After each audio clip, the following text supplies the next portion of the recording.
pas assez en tout cas pour avoir un impact mesurable sur l'embonpoint et sur l'obésité dont souffrent nombre de jeunes. C'est ce qui est rapporté dans le journal de l'Association médicale canadienne et dont nous fait part Anne-Louise Despatie. Avant 2006, l'éducation physique était laissée à la discrétion des écoles québécoises. Depuis, le ministère de l'Éducation recommande 2 heures par semaine aux primaires. Pour l'enseignant Yves Potvin, ce n'est pas assez, surtout que le ministère n'oblige pas les écoles à le faire.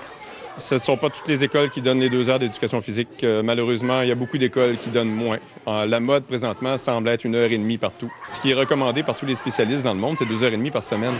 Même son de cloche chez le Dr Kevin Harris de Vancouver. Avec un groupe de chercheurs, il vient de faire le tour de 18 études faites dans divers pays, dont 3 au Canada. Partout, ces études notent que les programmes scolaires d'activité physique n'ont pas changé l'IMC des enfants, c'est-à-dire leur indice de masse corporelle moyen. C'est une mesure qui a ses défauts, mais les chercheurs peuvent tout de même conclure que pour l'ensemble des 18 000 enfants évalués, l'exercice à l'école n'a pas eu d'effet pour combattre l'embonpoint ou l'obésité. Les chercheurs notent quand même que l'exercice a amélioré la santé des enfants. L'activité physique va améliorer la flexibilité, va augmenter la masse musculaire, va aider à diminuer la pression artérielle, va aussi augmenter la capacité aérobique. Pour le journal de l'Association médicale canadienne, les études disent qu'il faut faire plus et attaquer l'obésité chez les enfants sur tous les fronts. Mais les problèmes d'obésité ne se régleront pas seulement avec l'ajout d'éducation physique. Dans ses cours, Yves Potvin en profite donc aussi pour parler à ses élèves d'alimentation, de sommeil ou de posture. Anne-Louise Despatie, Radio-Canada, Laval. Les nerfs des riverains de la Rivière-Rouge sont mis à rude épreuve ce printemps dans les prairies, mais aussi dans le Midwest américain. La situation continue d'être préoccupante à Fargo, où l'on attend jusqu'à 15 cm de neige au cours des prochaines heures. On craint que cette accumulation ne fasse céder les digues qui protègent la ville. Plus au nord, le haut niveau de l'eau combiné à la formation d'embâcles continue de faire craindre le pire. Et voyons tout cela avec Jocelyne. Jocelyne, quand même, quand on se compare, on se console. Oui, si vous voulez. Par exemple, si on pense à la journée de samedi dans le sud du Québec et de l'Ontario, c'est extraordinaire. Bien, aujourd'hui, c'était beau aussi dans les provinces atlantiques et dans l'est du Québec, mais regardez les images aujourd'hui à Matane, de la neige, des vents forts, de la poudrerie. Les conditions de route étaient rendues assez difficiles. On peut le voir ici, évidemment.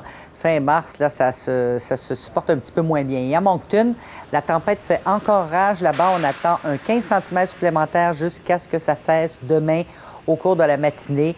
Donc, beaucoup de neige encore à venir là-bas. Je vous donne tous les détails tout à l'heure. À tout à l'heure. Merci, Jocelyne. Tantôt. Ici Jean-Sébastien Cloutier à Montréal. Alors qu'une crise sans précédent frappe la presse écrite, comment se portent nos 14 quotidiens québécois? Plus tard au téléjournal, un portrait de la situation. Monsieur Panacione a 53 ans. Ça fait déjà 7-8 ans qu'il a besoin de petites lunettes pour lire. Mais lui dit, les lettres peuvent être brouillées un petit peu. D'abord que les chiffres sont clairs. On a parlé de ses rêves, de ses projets de retraite. Après, on a évalué les revenus nécessaires. Je lui ai mis tout ça sur papier. Il a sorti ses petites lunettes, puis a regardé ça, puis a dit « Non poteva essere più chiaro ». C'est plus qu'une banque, c'est Desjardins. Ne laissez pas votre maison perdre de sa valeur. Le groupe Atlantec, nous sommes des experts en redressement et stabilisation de structures, fonçage de pieux, imperméabilisation et décontamination de pyrite. Groupe Atlantec, la solution à vos problèmes.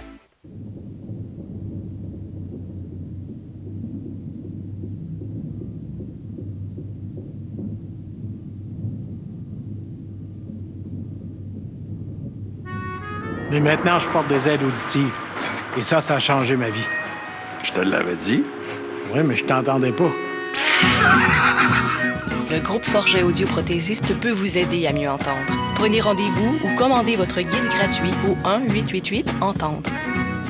Jusqu'au 31 mars, venez célébrer les 10 ans de la Smart chez vos concessionnaires Mercedes-Benz et Centre Smart du Québec. Profitez de financements avantageux sur nos Smart Pure. Passion cabriolet. Pour un temps limité, obtenir avec exclusif de 1 250 $. Achat à partir de 13 740 $ ou location à seulement 175 $ par mois, zéro comptant. La Smart, économique à tout point de vue.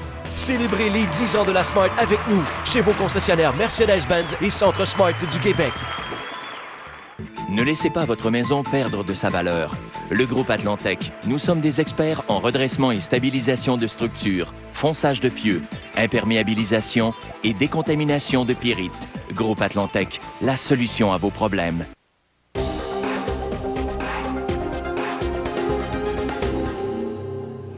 Il arrive quelquefois que des histoires dignes des romans d'espionnage surviennent dans la réalité. C'est le cas de cette affaire d'espionnage informatique qui, et ce n'est pas négligeable, donne la vedette à des Canadiens. Philippe Leblanc, ce sont donc des chercheurs d'ici qui ont mis au jour un important réseau de fraude informatique.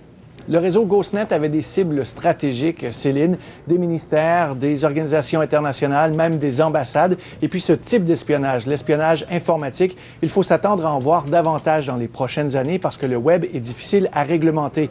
Même que les experts disent que le réseau GhostNet, ce n'est que la pointe de l'iceberg. Ces 3 chercheurs forment une sorte de mini-cellule antiterroriste. Leur enquête, qui a duré 10 mois, vient de porter fruit. Lifted a lid on a major cyber espionage network. Nous avons découvert un important réseau de cyberespionnage, affirme ce chercheur.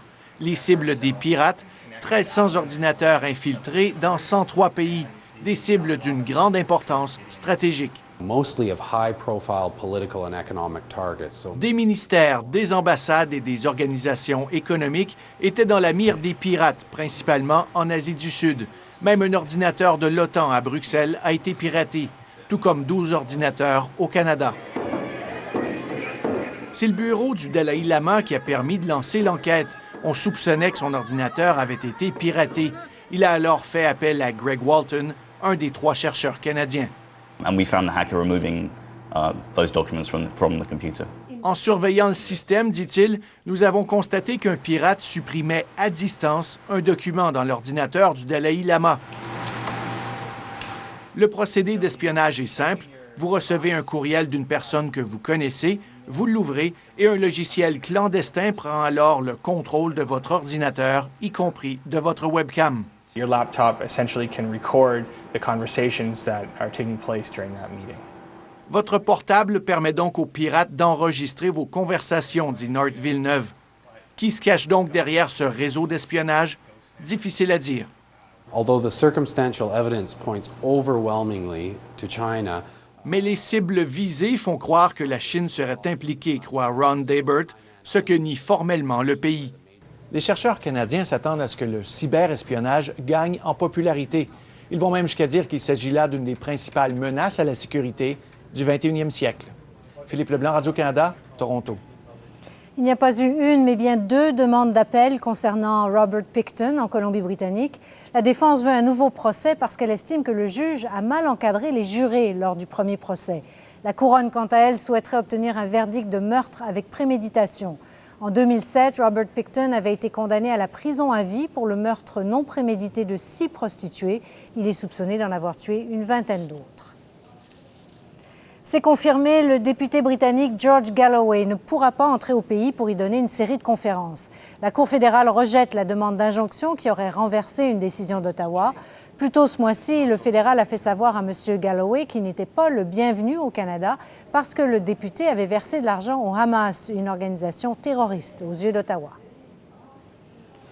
Début aujourd'hui de l'enquête publique sur la relation d'affaires qu'a entretenue à une certaine époque l'ancien premier ministre Brian Mulroney avec l'homme d'affaires Karl-Heinz Schreiber.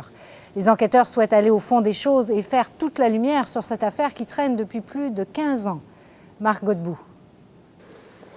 Le revoici, toujours aussi mystérieux, mais de plus en plus prévisible. Karl-Heinz Schreiber, sous les projecteurs dès le premier jour, alors qu'il n'a pas à témoigner avant encore 2 semaines. L'avocat de la commission explique qu'il est important d'aller au fond des choses. Le projet Bearhead et les allégations de Karl-Heinz Schreiber. L'homme d'affaires affirme avoir remis 300 000 $ à Brian Mulroney, dont un premier versement alors qu'il était toujours en politique. Le but, obtenir l'aide d'Ottawa pour construire une usine de blindés au Cap-Breton. J'en arrive maintenant à la première fois où M. Schreiber m'a bel et bien demandé de faire un travail pour lui. Brian Mulroney soutient plutôt avoir reçu 225 000 $ comptant de Schreiber, mais pour faire de la promotion à l'étranger et seulement après avoir quitté la politique. Premier témoin de la commission, l'ancien ministre de la Défense de son gouvernement. Bill McKnight se souvient d'avoir rencontré à 2 ou 3 reprises Karl-Heinz Schreiber.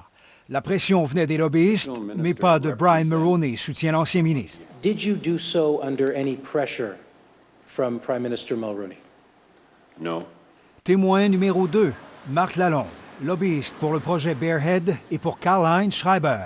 Est-ce qu'on vous a jamais dit que les services de M. Mulroney avaient été retenus pour porter une assistance quelconque sur le volet international du projet Bearhead? Non. Pour l'ex-ministre libéral, le projet visait d'abord le marché canadien, alors que Brian Mulroney affirme avoir reçu 225 000 $ pour faire du démarchage à l'étranger, comme en Chine et en Russie. Le Canada se trouvait restreint dans ses activités d'exportation à l'étranger. Quand, comment et pourquoi les paiements ont-ils été versés à Brian Mulroney? La commission dispose du reste de l'année pour tenter d'éclaircir les versions contradictoires. Marc Godbout, Radio-Canada, Ottawa.